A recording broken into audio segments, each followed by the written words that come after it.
Reprise qui va bien. Et cette entreprise, c'est la poterie du Ménil de Bavent. Bonjour Dominique Quémoite. Bonjour. Merci d'être avec nous. C'est vous qui la dirigez. C'est une très vieille maison, puisqu'on trouve des traces de son existence dès 1842, peut-être même avant, qui sait, à Bavent, dans le Calvados. Il y avait là-bas une tradition de poterie. Tout à fait. Dans la région, c'est une région d'argile. Donc, il y a toujours eu des potiers, des centaines de potiers dans le Calvados. Maintenant, on en est beaucoup moins, mais il y a toujours les gisements d'argile, des belles pièces en céramique.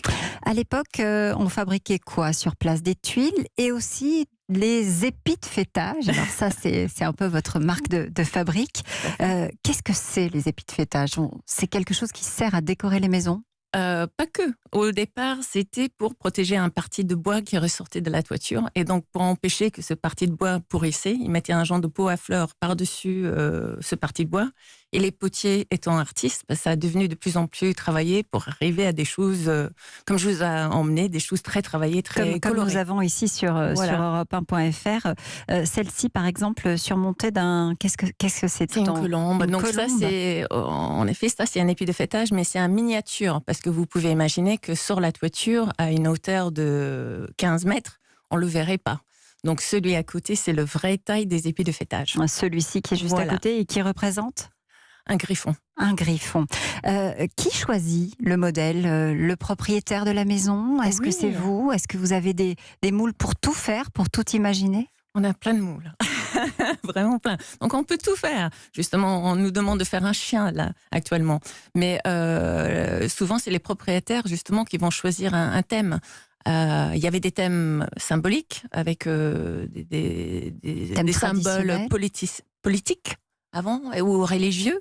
Comme par exemple des gendarmes, Frédéric de Prusse, surtout en Bretagne apparemment, et sinon religieux. Donc souvent, il y a une colombe qui termine l'épi de fêtage. L'épi de fêtage est en faïence, automatiquement? C'est en matière de la région. Donc traditionnellement, les épis de fêtage de Bavent sont en faïence, voilà, dans l'extérieur. Pendant la guerre, cette poterie s'est arrêtée, elle s'est interrompue, mais le gisement d'argile, lui, était toujours là. Donc, ça a beaucoup changé de main, il y a eu beaucoup de reprises. Et puis, votre mère est arrivée, Martine, c'est ça? C'est ça. Elle arrive dans l'aventure, elle est artiste, elle a travaillé là-bas et elle reprend. Elle reprend suite à la demande des artisans qui travaillaient dans la partie poterie, qui ont, comme l'entreprise devait se séparer, la partie tuilerie et la partie poterie. Et c'est à ce moment-là, ma mère a pu récupérer la partie poterie pour le sauver, parce que sinon, de toute façon, ça allait être fermé. Et voilà, donc l'histoire continue et c'est ça qu'on essaie de faire perdurer. Oui, vous faites perdurer l'histoire et vous reprenez en 1991 quand elle part à la retraite, c'est ça? Voilà, tout à fait. Ma mère était âgée, donc elle avait besoin de quelqu'un sur place pour diriger, essayer de faire quelque chose de cette belle entreprise. Donc, et voilà, et j'y suis toujours.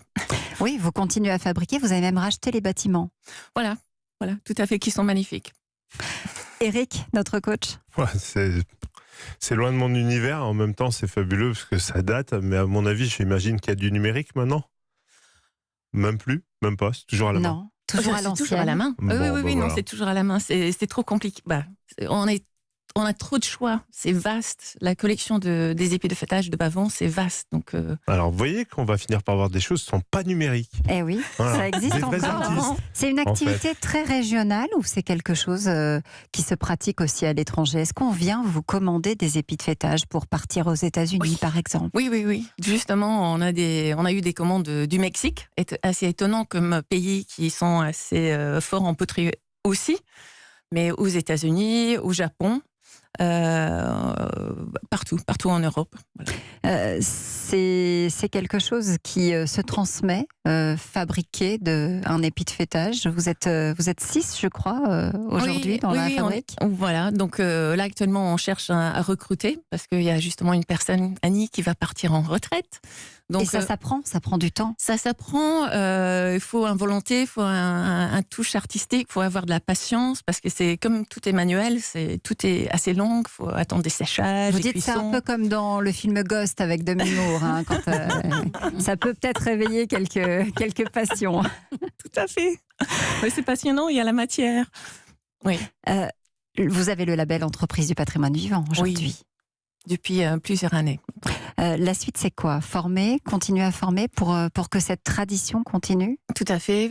Communiquer sur la patrimoine régional, parce que ça fait partie du patrimoine de la Normandie, et faire perdurer en prenant des jeunes dans notre équipe et à transformer un petit peu les modèles qu'on fait actuellement pour arriver à des choses plus contemporaines aussi. Combien de moules aujourd'hui, vous savez me le dire? On a facilement 1000 milliers de moules de toute taille. La relève est de l'autre côté de la vitre, ici, dans le studio d'Europe 1. C'est votre fils qui est avec vous? J'ai Félix qui est avec moi aujourd'hui, qui en effet a fait des petits stages dans l'entreprise. Des petits stages dans l'entreprise, la poterie du Ménil de Bavent. Si vous deviez la qualifier, vous diriez que c'est quoi? C'est magnifique. Magnifique, ouais. Éric? C'est magnifique. Maud? Oui, juste une petite question. Vous disiez qu'il fallait se moderniser, justement. C'est une très vieille tradition. Comment on fait pour intéresser les jeunes? C'est les formes qui peuvent changer. Donc aujourd'hui, je vous ai emmené des modèles qui sont vraiment des classiques, avec des couleurs classiques de la région. Mais après, on a des épis de fêtage modernes, avec des couleurs très, très modernes. Et ensuite, il faut juste que les jeunes s'intéressent aux toitures. Mais c'est comme tout, et c'est une histoire de choix et de budget. Et si on veut une belle toiture, il faut investir.